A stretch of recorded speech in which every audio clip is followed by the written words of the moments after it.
Hello everyone welcome to Tamil assessments club. So நமக்கு MTS எக்ஸாம்ஸ்க்கான tentative vacancies என்றது release பண்ணியிருக்காங்க. ஸோ இப்போ வரைக்கும் எவ்வளோ வேகன்சிஸ் இருக்குன்றது, ஸோ டோட்டல் வேகன்சிஸ் எவ்வளோ இருக்குன்றது பார்த்துருவோம். ஸோ டோட்டல் வேகன்சி பார்த்தீங்கன்னா 8000 வேகன்சிஸ் இருக்கும். ஸோ இது எப்படி ஸ்ப்ளிட் ஆகுதுன்னா, முதல்ல எம்டிஎஸை பொறுத்த வரைக்கும் 18லேருந்து 25 வயசுக்குள்ளே இருக்கவங்க அப்ளை பண்ணக்கூடிய போஸ்ட்டு. ஸோ இதுக்கு மொத்தம் 6708 வேகன்சிஸ் இருக்குது. ஸோ அன்ரிசர்வ்ட் பார்த்தீங்கன்னா 2800 வேகன்சி. அதே மாதிரி இடபிள்யூஎஸ் வந்து 596 இருக்குது. ஓபிசி வந்து 1486, எஸ்சிக்கு வந்து 665, எஸ்டிக்கு வந்து 472. அதே மாதிரி 18லேருந்து 27 வயசுக்குள்ளே இருக்கவங்க அப்ளை பண்ணக்கூடிய கேட்டகரியில் டோட்டல் வேகன்சி அப்படின்னு பார்த்தீங்கன்னா 732 வேகன்சி இருக்குது. இதில் வந்து ரீஜன் வைஸ் கொடுத்துருக்காங்க. இப்போ தமிழ்நாடு ரீஜன் நம்ம பார்க்கும்போது, ஸோ தமிழ்நாட்டுக்கு டோட்டலாக 308 வேகன்சிஸ் இருக்குது. அதே மாதிரி ஆந்திரா பிரதேஷ் பார்த்தீங்கன்னா 396, தெலுங்கானாக்கு வந்து 139, புதுச்சேரிக்கு வந்து 6 இருக்குது. ஸோ அப்படி நம்ம வந்து அந்த 18 to 27 கேட்டகரியில் நம்ம பார்த்தோம்னா, தமிழ்நாடுக்கு டோட்டலாக 49 இருக்குது. ஆந்திர பிரதேஷ் 5, தெலுங்கானா 9, புதுச்சேரிக்கு நமக்கு 1. ஸோ இந்த இதில் வந்து இப்போ ஹவுல்தார் போஸ்ட்டுக்கு ஹவுல்தார் வந்து சிபிஐசி, அதாவது central board of indirect taxes and customs.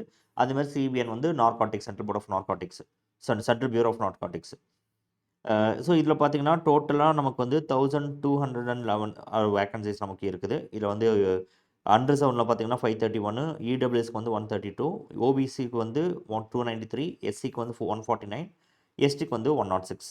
So டோட்டலாக நான் சொன்ன மாதிரி 8000 வேகன்சிஸ் இருக்குது. 8021 வேகன்சிஸ். இப்போ அன்ரிசர்வ்டுக்கு மட்டும் பார்த்தீங்கன்னா 3700 வேகன்சிஸ் இருக்குது. இடபிள்யூஎஸ்க்கு வந்து 800 வேகன்சிஸ் கிட்ட இருக்குது. ஓபிசிக்கு வந்து 1994 இருக்குது.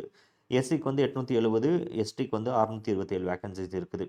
ஸோ இது வரைக்கும் இப்போ வந்து டென்டேட்டிவ் வேகன்சிஸ் தான். அஃப்கோர்ஸ் இந்த எக்ஸாம்ஸோட டிவிலாம் வரும்போது இது இன்னமும் இன்க்ரீஸ் ஆக தான் சான்சஸ் இருக்குது. ஸோ எக்ஸாம்ஸ் எப்படின்னு பார்த்தோம்னா இந்த நவம்பர் மந்தில் கண்டக்ட் பண்ணுறதுக்கு சான்சஸ் இருக்குது. ஏன்னா இப்போ இந்த சிஜிஎல் நம்ம வந்து இந்த செப்டம்பரோட முடிஞ்சிடும். ஸோ அக்டோபர் அண்ட் நவம்பரில் நமக்கு எக்ஸாம்ஸ், ஸோ மேக்ஸிமம் டிசம்பருக்குள்ளே இந்த எக்ஸாம்ஸ் வந்து கண்டக்ட் பண்ணிடுவாங்க அப்படின்றது நம்புகிறோம். ஓகே, ஸோ வேகன்சிஸ் நமக்கு வந்துச்சு. ஆனால் இதுக்கப்புறம் நம்மளோட ப்ராப்ளம்ஸ் எல்லாம் முடிஞ்சு எக்ஸாம்ஸும் நல்லா தான் கண்டக்ட் பண்ணுவாங்க. உங்கள் ப்ரிப்ரேஷனை மட்டும் நீங்கள் கன்சிஸ்டாக இருங்க.